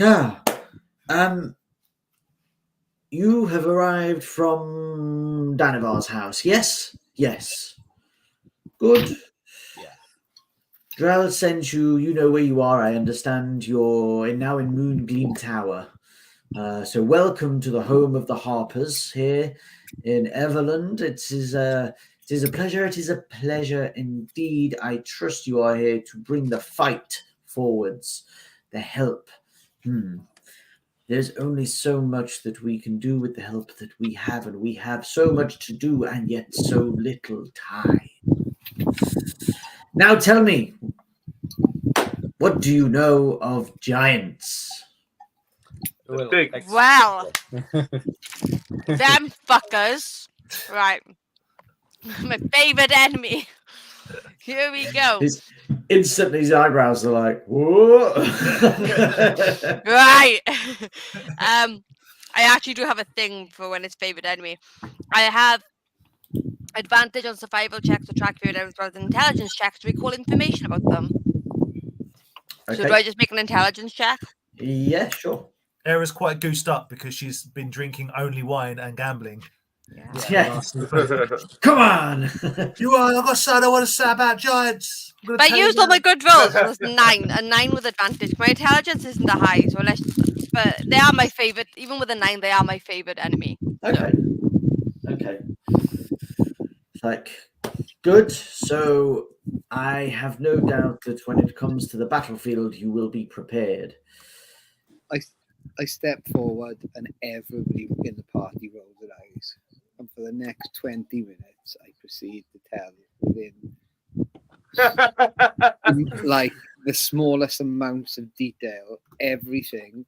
I omit a few details, which we can talk about if you want. But on the whole, I tell them everything about the events we have experienced flying with the giant. You've gone into full filibuster mode. Yeah, but like all of it, like angles we came in at when we were like landing, and Don't miss out my naked fighting bit when we fought that howling hatred cult on Zephyros's flying castle. the scales finishing around the Cloaca. The cloaca. The thing is, as a creature who loves routine, Lord Susan is wildly entertained every time you do this. So she sits down cross-legged, pulls out a teapot, and has some leftover meat from inside the teapot. Loves it. She loves it. And I do that thing where even if somebody else talks, I continue to talk. This Amazing. And then I finish, kind of mop my brow, and I take a step back. Very pleased with myself. Very pleased with myself. That is very thorough, yes. Well done. Well done. Well, we have a lot to cover over this next period, so you will keep up. And he kind of turns around outside of the room and walks off, assuming you guys are following. Yeah. And he's like, well, we are here, as you can see, in Moon Gleam Tower. We have a residence of the Harpers. There is roughly, currently within, I think there is 6. Maybe. They come and go at times. You'll see very soon. And Willy Wonka. From the start, he kind of starts walking up and taking you up different flights of stairs. And he's like, for those that don't know, the Harpers are all about maintaining the peace and the order within things. We are a subtle group of people that like to ensure that things never fall too far out of balance. How do you feel about fireworks after victories? I suppose celebrating one's victories is something to do. Good. That's fine. We just needed to make sure that we were on the same page. Yes. Maybe not if you're supposed to be keeping a low, quiet. Anyway, yes. I fireworks fine. Fireworks fine. Well, I am the Archmage of this tower. My name is Crowan. It is a pleasure to meet you all, and you are, and he will take your names individually, but he's like, are you a group? Are you individuals? Is there a name? You have to do a group name. Oh, man. Okay. The Phillips. We are the goat. That is what we are. We are the goat. We are the goat. We are collectively the greatest of all time. We are the goat. We are the goat. The greatest of all time. That is what we are, the goat. I heard of a group like this, but nay, I think they were just a tribute. Yes. So, anyway, we are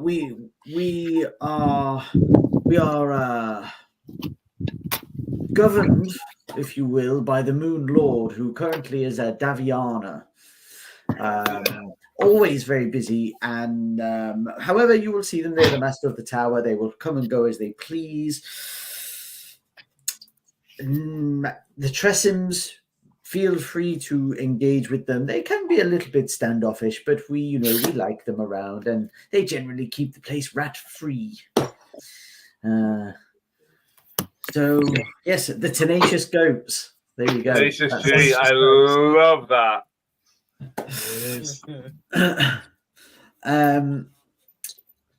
He gets kind of close to the top of the tower, and he turns around and he stops and he's like, now, before we go any further, I need to understand where you want to be. We are at a precipice. We are at a moment defining of the Sword Coast.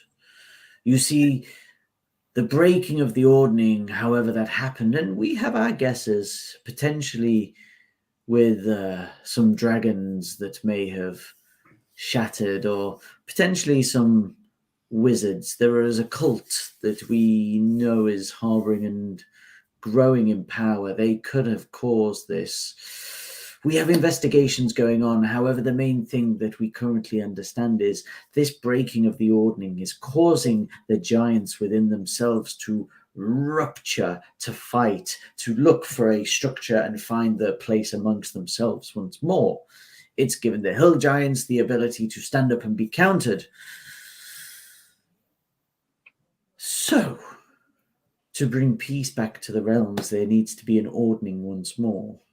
Now, this could be as simple as talking to one of the storm giants, should you ever get to them, not having them stamp on you or fire 1,000,000 volts into your body, and merely explain the situation. However, we've never really been close enough, or to be honest, we've never had a conversation with the giants enough to understand their true motives.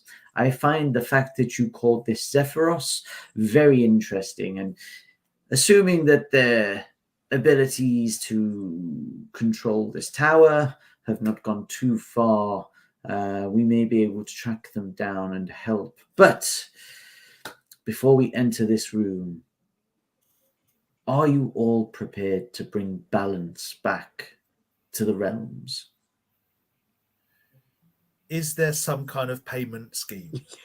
Exactly what I was thinking. To even the scales. I mean, the Harpers always make sure that our members are provided for. As you will see when we head inside, we have certain abilities and certain things that we can provide to members. And of course, you will be fledged adventurers, and you will have the backing of the Harpers in your adventures should you take on jobs elsewhere or in the meantime.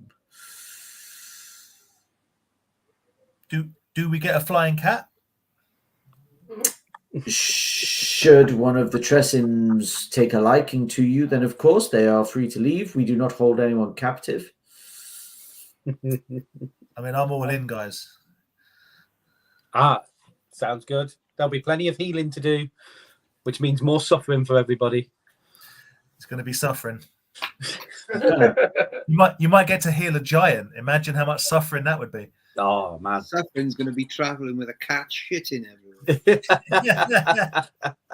Flying fucking cat. Flying shitting cat. Yeah, brilliant. So at this point, as he takes it, now that you're all on board, he turns around and shoves open the door, and inside you walk into it's essentially the permanent teleportation circles. So they have set up in this room, and there's a few different places within there.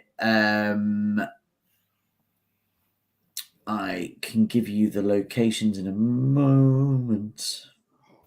Can we? I have just got very interested in this because I can do teleportation circle as a spell. So if I'm at like Heathrow, I want to know like. Yeah, it is a little bit like that. It's a little bit like that. So it's a circular chamber. It's got 4 permanent teleportation circles set up with a few comings and goings in there. There's Crowan says essentially he's like, there's always myself or Nespril on hand here. We make sure that this is maintained around the clock, and you will find access to, well, we have, there is Everlund, as you can see, there is Loudwater, there is Mirabar, there is Neverwinter, there is Waterdeep, and there is Yarta. Look at that. I feel like we just like hit the like, you know, in a computer game where you hit the point and you open a map up. Fast travel. I'm seeing it more as like a room with loads of tubes that you just go thump. So You're in the postal room. The postal room, yeah. It's a lot of information to take in. Like Rahara's just like, his eyes are like bulging. So how does it work? I should have done my homework better, but I wouldn't expect this. So this teleportation stuff, can I learn all the circles? He's like, well, I mean, you can learn the runes that inscribe to get you back here. But these are permanent circles. So in the cities there, we will have a permanent circle there as well within our Harper establishments.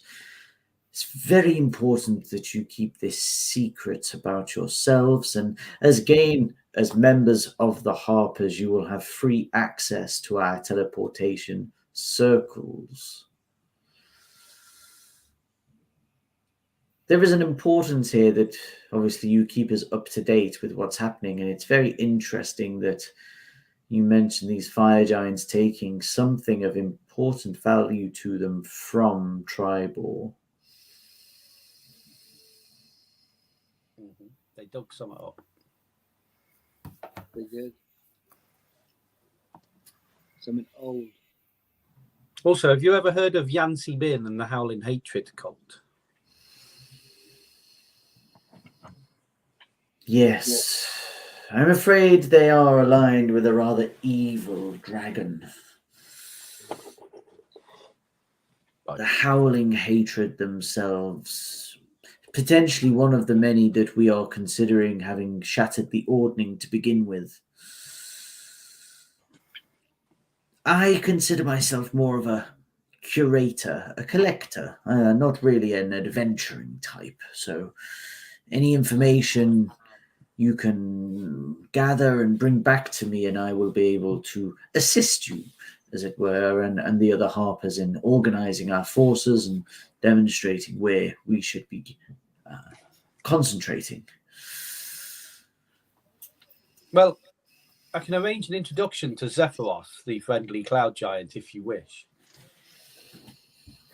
Yes, I think for the moment we should probably concentrate with you as our envoy of the Harpers to Zephyros.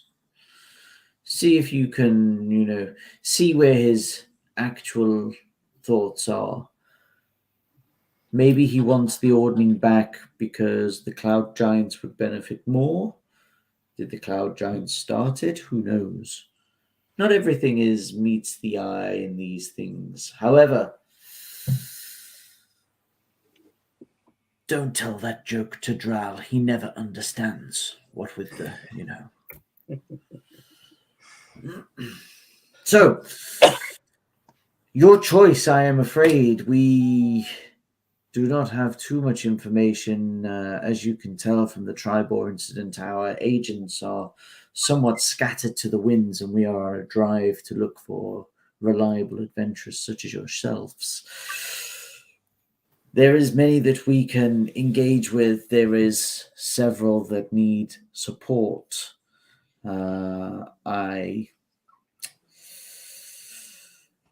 Where's your hottest lead? Well, I wouldn't say hottest. It would be heading into Yarta, which is probably far north and rather cold instead. Wrap up warm. Not Somebody Yarta. else said about Yarta, didn't they? Yeah, Yarta's come up before. That was one of the places we could have travelled to. Yeah. And be on the lookout. I'm sure Drell has already explained to you, but the Zentarim are close by always. And they look for chaos and to gain an advantage.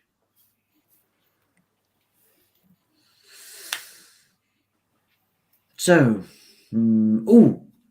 yes. Darathra, one moment, and he kind of disappears and he comes back and he's like, this, I suppose, can go to you. I'm sure Darathra would not mind. It's a small token, I guess. A thank you for bringing the information to us and a welcome to our relationship going forwards.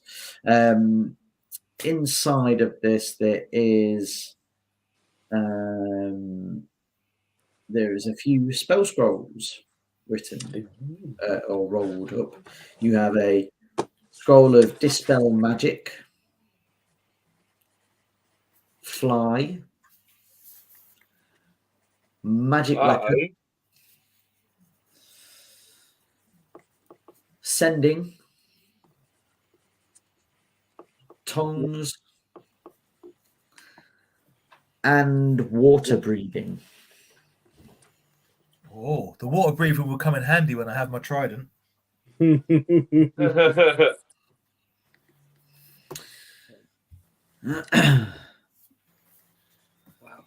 Okay. Can I put them in the bag of holding for the time being? Yep.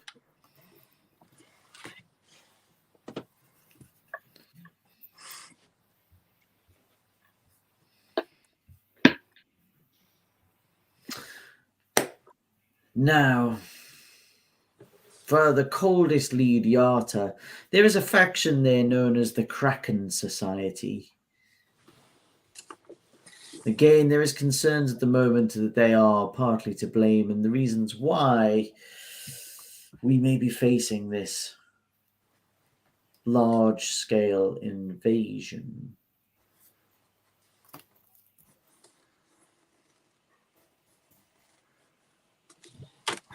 I guess Yarta's where we're heading then. I think so. Excellent. Well, I feel this has been a most eventful and engageful day, and I am very happy once more to welcome you to the Harper's Tenacious Goat. Yeah. Interesting name, I must admit. Not adventurer's goat. But well, I mean, I stand corrected. You could stay, I suppose. Is he good looking? Is he like a he or she? Are they attractive? Yeah, a little bit. It's kind of that mix of absent-minded, but also a bit frustrated with having to do things. So not frustrated at you guys, like he likes the social interaction, but having to go through everything again and do things that's taking him away from actual useful work and stuff. So I say to him, "What do you study? What's your passion in the arcane?" Well, I do like transfiguration. The ability to change oneself or something else into something else is has its own puzzles, you know. I turned Lord Susan into a cat. One of the flying ones. Lord Susan has never been happier. A massive one, like a Yeah, massive one. a massive flying cat, like a tiger. Sphinx. Like a Maine Coon with wings. A Maine Coon, but with still with a bow and a few Homer Simpson Yeah, strands. and a massive belly and a tutu. It's got a full grotty tutu.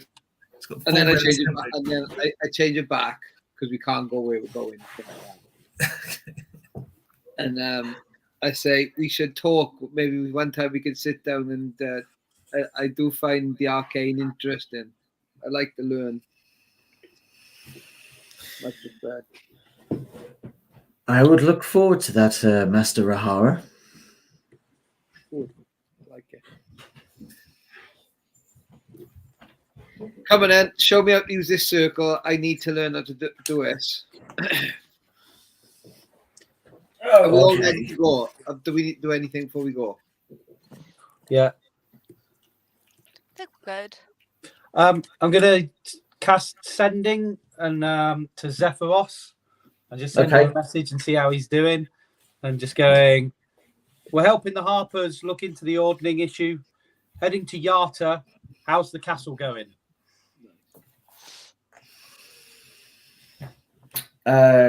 Cool. So he will come back to you and say, we're almost fixed. But you can't remember the voice he used for Zephyros, so he's going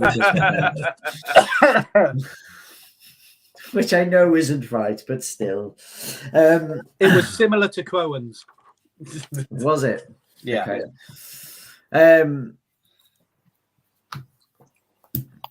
Is sending a limited? Yeah, 20 words, I think. 25, I think. 25 words. Okay, so he would know. So he would say, delayed. So yeah, so he would say we're delayed and fixed, but we will be on the move north. Cool.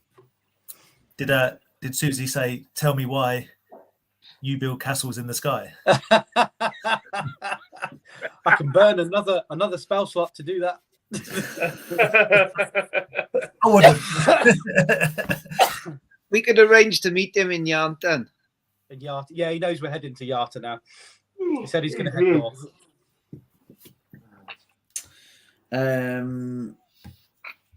Cool.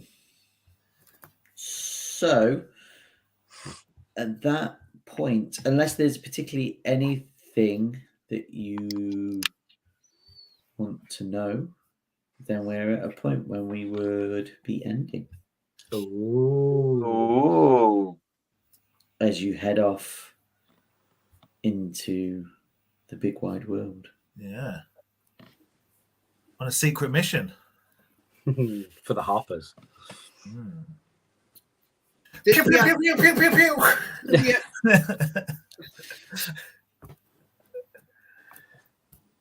So yeah, we need to up our standing with them and get the secret Harper badges. Then we can flash it as we go into places. Yeah, on Harper business. Like badges or like, is it a uniform or They have a badge. a number? I'd be happy with a number. I want to staple my badge to the belly of a petrified frog so I can just whip it out. There's been no licking of the Whilst licking it. Yeah. No opportunity to frog lick today, really. I mean, you can frog lick before you go into the, or you can frog lick after the teleportation circle. I feel like true tenacious goat style would be to go where we need to go, and before even looking round, have a little lick of the frog. Yeah. I think it's lick, circle, and then what the fuck? Let's go. Yeah. Let's do it. I'll lick the frog. I'm licking up for this. I'm licking the frog. We're all licking the frog, apart from Let's do Susie, it. who doesn't lick frogs. We're dropping in the. I Don't lick vote. no amphibians. I got a 5. Oh, I don't know why I said ooh. It's a random one. It's because it's Right. such a low number. It's such a low number. 5. Your skin changes to a coppery metallic hue. For the Jealous. next, give me a D6. I got a tan, guys. I didn't think that was possible. I got a tan as a dragon for 2. 2 Well, for the you next rolled 2 a hours. 5. You rolled a 5. I rolled a 7. Ooh. Your skin What a low turns. Yeah. Your skin. Well, this will be interesting, and you need to remember for the next time because you breathe flames from your mouth every time you speak for the next minute. Oh, you got that one again. We've had that I've one had that before. before. I love it. I love it. Fine. Perfect. I've Excellent. That's how I got my tan. got a 20. Got a 20. Last Susan yelled at me 20, and I turned 20, copper. 20.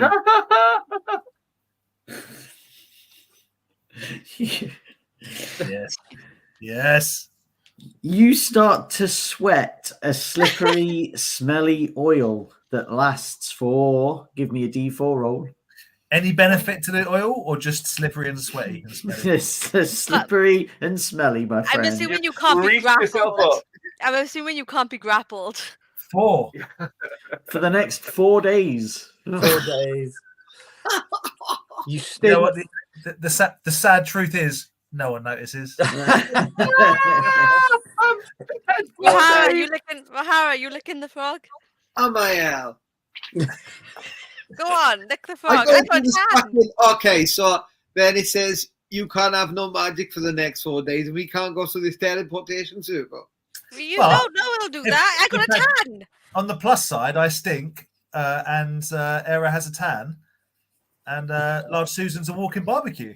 Yeah, it's Not great. only that, but Large Susan really wants Big Brother Little Rahara to play this game. So Large Susan grabs the fog and storms him. Yeah. Yeah. Yeah, lick the frog. The 100. And the whole time I'm giggling. Okay. I love it so much. I love being a menace. I'm gonna miss this when I play tour and I'm gonna go back to doing the rules. I'm like, oh, what's this? I got to behave again. Not the rules. She's becoming a slight rule breaker. Towards the end of the fucking hell, she was like, fuck this shit. I'm in hell. That's it. Uh-huh. Good year. What was that? Sorry? 66. Ooh. 60. Devil's number. 66. During the next minute, your body deals 1d6 electrical damage to creatures that touch you. Wait, does that mean Large Susan gets electrocuted instantly? It does indeed. Roll a d6, Sahara. Roll a Large Susan D6. screams. A d6. Large Susan screams, and fire falls out of her mouth into Rahara's face. It's just electrocution, fire, Why did you electrocution. spicy me? So, assuming you let go, also roll a d6, Large Susan, for fire damage. And then you can... This is Large fucking Susan. great. Oh, did I get some Yeah. kind of text there? Shield. Why did you spicy me? I rolled a 4. Have you got a reaction that can... Shield Yeah, just adds to shield. the AC. It just adds to the AC. Yeah. Bump your AC up. Okay. So, yeah. And it's not actually a shield. Shield is a weird spell. It's not what you think it is. So, yeah. So 4 damage for you, Rahara, from fire, from him going ow. And what did you roll for 2, damage I to think. Susan? 2. 2. I rolled. And 2 points of damage to you, Large Susan, electrical damage, as you basically shoved this frog in his face, forced him to lick it, and then because you forced him to lick it, you got electrocuted. So Okay. I use Speak with Animals and get Philip to run at Rahara and headbutt him on the bum. I was going to say, I Squashy saw the infinite electric fire loop and tried to push him out of the way, but just slipped off. That slippery stuff may be flammable though, so stay away from Large Susan. But Apocalypse now. Philip's about to get electrocuted, guys, and he's a goat. He doesn't have much HP. No, hasn't he got about 4 hit points. Susan has not thought this through, but thinking things through isn't Susan's strong point. Oh my god. We've literally just named ourselves after the fucking goat. No. What a way to end the death. Oh, that would be great. That would be so fucking funny. So roll a d20, What? Susan. I mean, let's do it this way. If it fumbles and you roll a 1, he misses Rahara completely. If he scores over his AC, he hits him and he will do some damage. But otherwise, he's going to hit and get electrocuted, and we'll see if Philip the goat. We'll see how black Philip gets when. Rahara, what's your AC? 11. I rolled 13. Okay, so let's do another d6 of goat headbutting damage. 5. Okay, and Rahara rolled a d6 on. A goat has 4 hit points, by the way. There you go. Oh, it's right. So this is a 50-50 chance of KOing. 3. Oh! I mean, because you've got speak with animals on, there is a lot of expletives coming from Black Phillip. Oh my god! Including some things that we can't say, like calling him a pointy-eared, and all manner of things that just go off. And I think that's the perfect place with this group, exactly how you are, to end it for that season, that small season, with Crowan probably in the background going, "What the fuck have I just done?" That's great. Well, I got a lovely tan, so I won't cough for 2 hours. Susie will be looking at Crowan and just going. Yeah. It's like the freeze flame. You literally had a 50-50 chance of killing Large Philip then. So thank you very much, guys. So as we kind of talked about just before, the idea is, all being well, this is the end, depending on G's technical issues. We may look to do something else in the interim, but this will be the end of this little story arc for like 10 weeks for us to go back to old characters. Felix. And then we'll swap back over Lizard. again, and we'll try and get a bit more through. Mr. Lizard will make a comeback. Mr. Lizard. I like Mr. Lizard. Mr. Lizard. Yeah, maybe someone think about a one-shot for next week, just in case things don't pan out, but we'll see. So yeah. We'll call it, Gary, we'll call it the Scales of Justice with Mr. Lizard. Oh my god. So yeah. So thank you very much for the chaos and embracing the chaos. That essentially, like this whole little introduction bit in gearing you up, I only feel like now you guys have actually understood what it is you needed to do. Yeah. We're gonna go speak to a Storm King giant. Chaos. But I like it because it's been like a bit of a, like when you play a game and there's a bit of a go fetch quest and you kind of like. It's also been nice to just play something, especially after Hell, playing something that's a bit goofier, where we're a bit like, we haven't got Hell to deal with right now. It's fine. I mean, we're still having to jump forward a bit, I'm assuming, when it comes to Paytor and stuff and whatnot. And that's going to be interesting to see what's happened in the interim from Hell. Yeah. Don't worry, Bushy. I'll punish them. They're going back to Hell. For another 18 months. No. I mean, that makes it easier for me because I just then have to do even less and just give more random tables. And it's just 10 weeks of carnage over random tables, and then we go back to doing something sensible. We love the random tables so much. Paytor didn't get a chance to play with them much because she was like, no, whereas he was like, yes, all of them. So what we didn't get to do tonight because I didn't have a map planned. So Seth messaged me very early on, and she's made all of your icons as PNGs. Yeah. So on the map, cool. we can put you on as your actual. I don't know why I'm doing this. Like you can see, like I'm holding something, but we can put your little PNGs on the maps. And so you'll be. That's cool. G, you'll have access to it as well. I can give you the Foundry VTT stuff if it works, and I can sort maps out because I've got Dungeon Alchemist on my MacBook, so I can do that if you need stuff.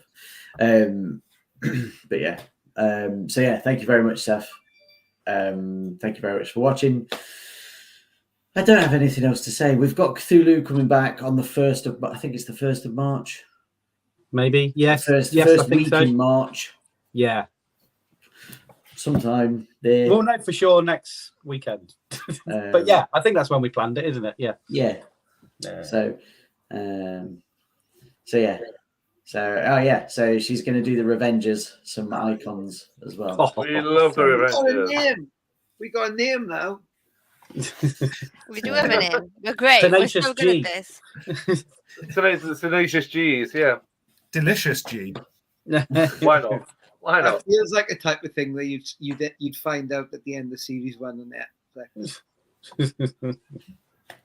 The group name finally. So yeah. And thanks as always to our amazing sponsors. It's like every time I'm thinking, what do I need to say next? It comes up on screen. I'm so glad I'm not gonna have to remember this shit for Why do you think Gary got somebody else to do it every time? I don't even know this. Gary never once did it. Gary got somebody else to announce it every week. Oh yeah. So yeah. So thank you, a wholehearty thank you to, we'll go in reverse order if I can remember from what we did, which was, first of all, it would be Them Monkeys Emporium. Yay! And to Shade Glass Games. Yay! And to the Lost Souls Pizza. Yay! Awesome. Thank you very much to Seth for drawing and doing all that yeah. artwork. I go and check out Valkyrie RPG. Check out the Valkyries. Well. Yeah. And yeah, thanks, guys. Thank you very much. Awkward Wave. Awkward Wave. And very good to Bushy. Yes. Yeah.